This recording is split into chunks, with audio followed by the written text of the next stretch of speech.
Welcome to the Daily Plunge. We're in the book of Psalms. We're looking at Psalm 48. Now, this psalm it says it's about Jerusalem and Zion, but it's really about God. And the same thing, we remember that whenever we talk about Jerusalem and Israel and Zion, we're really talking about the people of God, the church. And so this is praise of that, but it's really praise of God.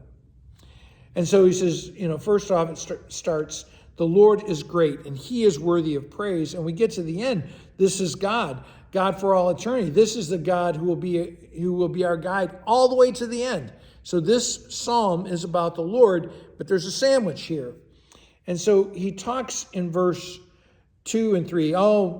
Zion, Jerusalem is beautiful. It's lofty. The heights of Mount Zion, the city of the great king. But it then says that the Lord is her citadel, her fortress, and the praise of God, because it is his presence and protection that is manifested in Jerusalem. In other words, the real beauty and strength of Jerusalem, or the real beauty and strength of the church, is the beauty and strength of the Lord. I mean, the church has no identity. It has no purpose outside of the indwelling of the Holy Spirit, the gospel of Jesus Christ, and the power of the Lord.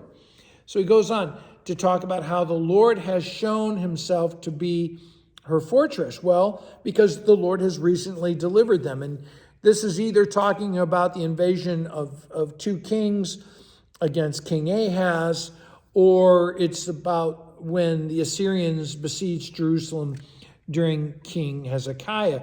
But either way, the Lord delivered his people. And it talks about these kings joining forces, their army is advancing, and the Lord moves against them. And really, the Lord just shows up, and they're overwhelmed by God's presence. They flee in terror and panic. They're dumbfounded to the point that they're trembling. And he describes them like a woman in labor, or about this great navy, the greatest navy at that time, that gets battered by the winds of the sea. Now, verse 8, we pick up. So he says, as we have heard, and so we have seen. So it's the people of God are giving a collective witness.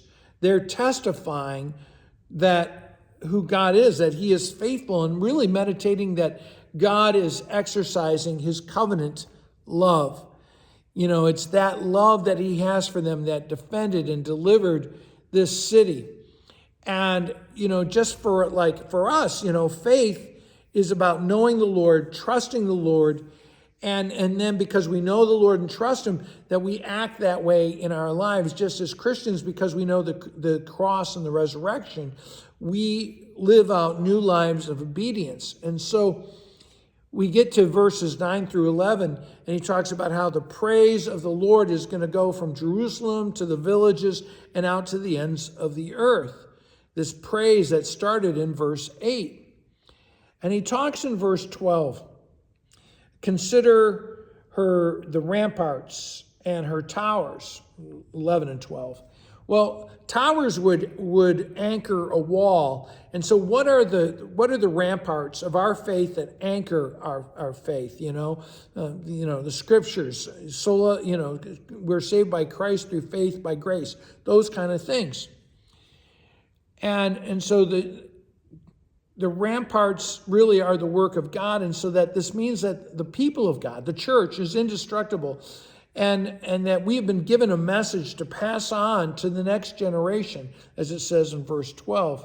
And finally, in verse 14, he talks about being the guide even to the end. Even death, we're not worried about that, because God is our personal God all the way through, even death and beyond. Thanks, friends. Have a blessed day.